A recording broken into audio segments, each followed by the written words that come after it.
Hello! Welcome to another episode of Rose and Haim Vlogs. So medyo seryoso yung topic natin for today. Our topic for today is about how to overcome depression and anxiety. So it's already an international, kumbaga, we already have an international mental health awareness, di ba? Na dati kasi hindi masyadong nadidiscuss or napag-uusapan ng depression. But now, very open na kasi ang public, ang mga tao. We also have professional mental health doctors who are readily available to assist someone who's suffering from this condition. So, ano nga ba yung depression?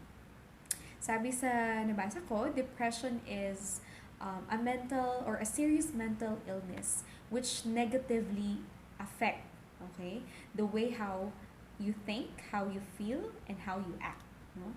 It can be, lack of interest, interest in your hobbies. So, nawala ka ng interest sa mga ginagawa mo dati na masaya ka. Yung unexplainable feeling of emptiness or sadness, hindi mo ma-explain saan ba nang gagaling yung parang wala kang maramdaman, numb ka na, manhid ka na. And of course, meron din yung yung moody sila, nagiging irritable, minsan malungkot, minsan masaya, minsan kahit masaya, parang ang blanco nung puso nila, yung nararamdaman nila kahit masaya yung nasa paligid, kahit nasa party sila or they are with their friends or family. So, yun yung pag-uusapan natin ngayon. Again, disclaimer, I'm not a professional mental health doctor, but our discussion will be based purely on my opinion and my personal experiences. Okay? So, simulan na natin.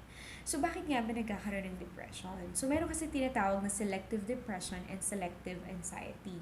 And these are brought by brief definition of joy, happiness, laughter. So, whenever we set standards kasi for our happiness, yung definition natin ng happiness is, for example, kapag nagkaroon ako ng property, pag nagkaroon ako ng sasakyan, kapag meron ako 1 million sa bangko, kapag nagkaroon ako ng asawa, ng anak, pag nagpakasal ako, pag nagkaroon ako ng business, kapag nakapag-travel ako.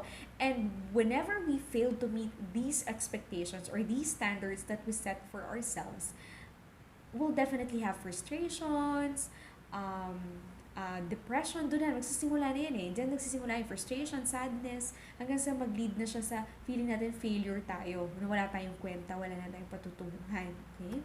So, kailangan tanggapin natin sa sarili natin na life is really hard, right? Life is really full of challenges. But the way how we deal with life makes it different. Okay? So, hindi yan maiiwasan eh. Problems, challenges, struggles will always be there. That's life, right? But the way how you react to the situation, let's make it different. Let's make the quality of your life different from others. Okay? So, papaano nga ba? Papaano nga ba ma-conquer yung tinatawag na depression? Right? Or anxiety. Meron ako 5 tips. Okay? Itong 5 tips na to is based on how I applied it to myself when I underwent this stage of my life. Okay? So, just a short background. I had multiple frustrations in my life during my college days. Until yung mga first part ng pagtatrabaho ko, right? So, nandyan yung meron kang goal na hindi natupad because merong unexpected circumstances na nangyari sa life mo, but you have to deal with it. So, number 1, acceptance. Okay? You need to acknowledge the situation. You need to acknowledge how you feel. Kailangan mo tanggapin na nalulungkot ka, na na-frustrate ka, na disappointed ka. Kailangan mo tanggapin na ito yung sitwasyon na meron ako ngayon. Okay? Kasi kapag wala kang acceptance at nilalabanan mo siya, yun eh, lalo kang ma-frustrate sa buhay, lalo kang madedepress, right? Doon magsisimula yung depression mo, na hindi na ang lungkot-lungkot na ng buhay mo kasi wala kang acceptance. That's the first thing that you need to do. Accept the fact or accept the situation where you are in. Isa rin kasi sa possible cause or isa sa mga high drivers ng depression kung bakit tumaas or nagkaroon ng rapid growth yung depression is because of the social media. Okay? Because of the filters in social media, right? We are trying to please everybody. We are trying to please other people, right? Just to meet their expectations, just to get their approval, right? Just to seek for their approval. So, number two, it will lead to my number two. Never ever compare yourself with others, right? Huwag kang magpabulag sa filters ng social media. Nakikita mo maganda sila sa picture, maganda yung pinupuntahan nila, ang saya-saya nila sa litrato. Kasi you'll never know eh. Yung mga tao na kinaiinggitan mo, nai-insecure ka, winu-wish mo na yung buhay nila yung sana buhay mo, hindi mo alam eh. Baka pag nalaman mo yung buhay ng tao na yun, baka hindi mo na gustuhin maging buhay yung kung ano yung buhay niya, di ba? So, nagets nyo, never compare yourself to others, no? Just compete within yourself, right? Compete with yourself, no? Kung ngayong taon, ito yung achievements mo, dapat by next year, version 2.0 ka na.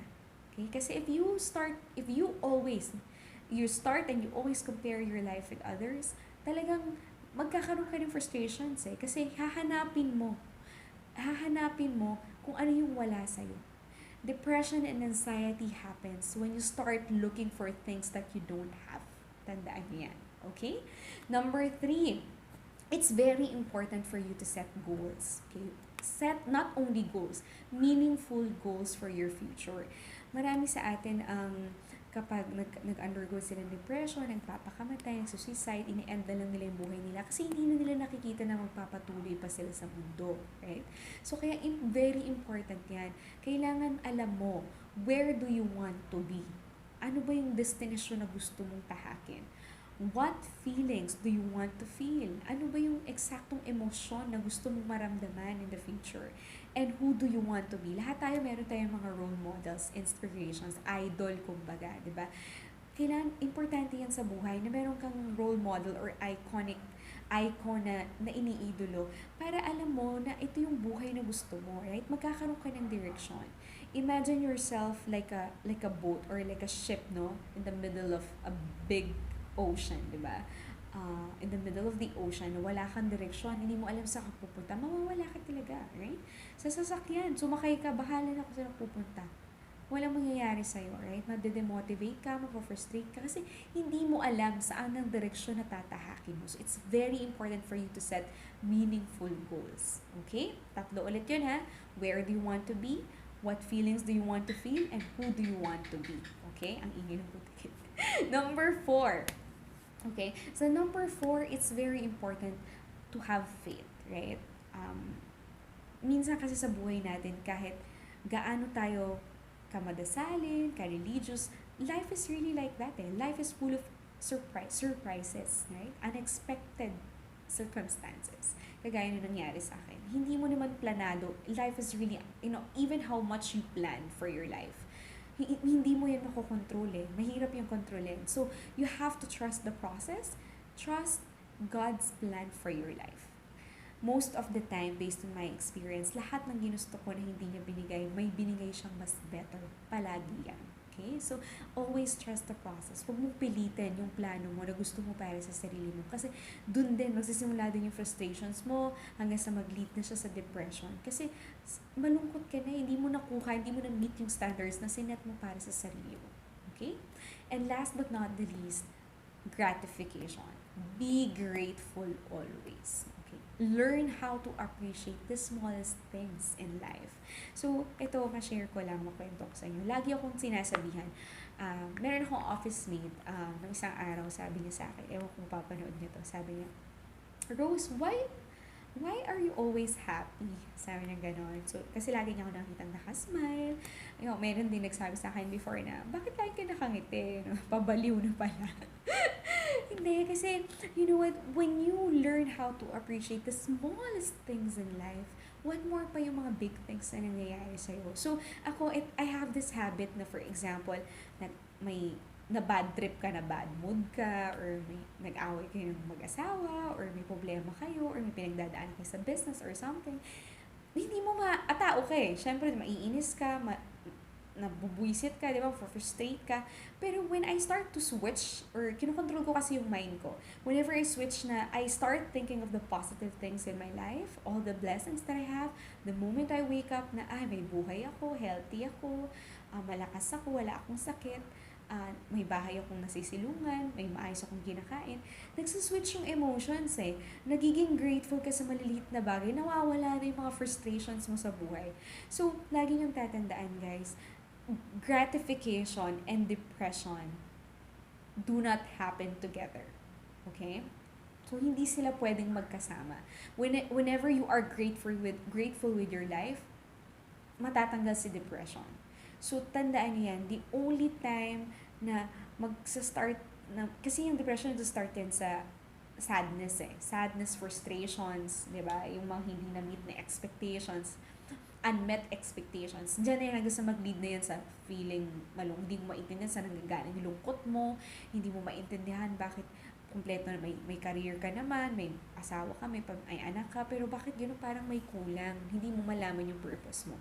So, kaya importante yung 5 bagay na yon. Ulitin ko. Number 1, acceptance. Okay? Accept. Okay? Accept the situation where you are in.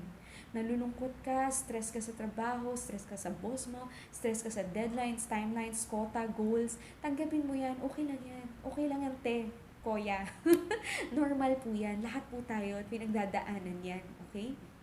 Number 2, ulitin ko lang, you need to, you need to stop comparing yourself to others. Okay? Just look at yourself. No? Hindi naman sa maging vain ka or yung sabihin narcissist ka na sarili mo na lang tinitingnan mo. That's not what I meant.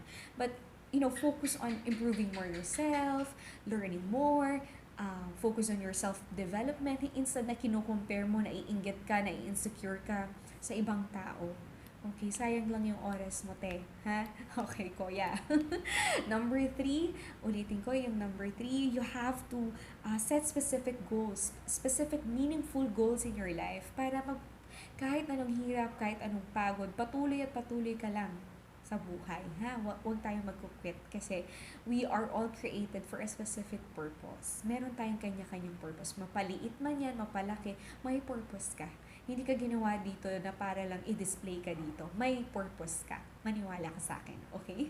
Number 4, you need to learn how to trust the plan of God. Okay? Trust the process, ha? Huwag mo ipilit yung gusto mo, okay? Minsan kailangan mong magtiwala lang. Magtiwala ka lang, okay? And number 5, again, gratification. Be forever grateful. Appreciate the smallest things in your life because that's the only way for you to learn how to appreciate the bigger and the biggest things in your life. Ayan. So, I hope sa mga manonood nito at nanood na nito, may natutunan kayo dito sa video na to. Okay? So, if you like this video, the content of this video, please hit the thumbs up button and subscribe to my channel for more videos. Hanggang sa susunod po na video. Puro video na naman sinabi ko. Hanggang sa susunod na vlog. See you! Bye-bye!